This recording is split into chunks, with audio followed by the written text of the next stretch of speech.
Bear in mind that the Earth was colonized by extraterrestrials that were human. That's what insiders have told me, that we had an indigenous human on Earth, but that's not what Atlantis was. Atlantis was a colony. It was not indigenous humans. That's why they had so much technology. They brought it here. They brought pyramids here. They brought all kinds of exotic technologies here.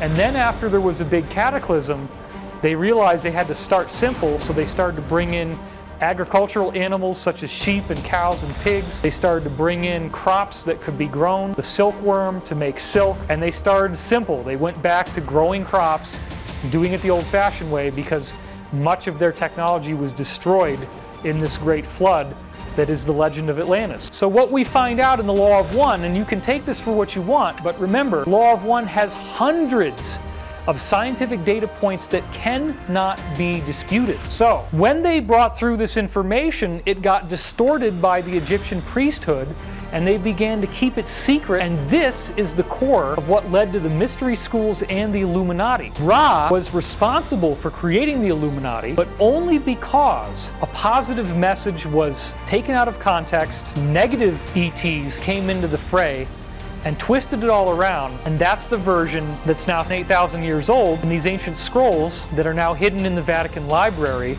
after having been pilfered from the Library of Alexandria.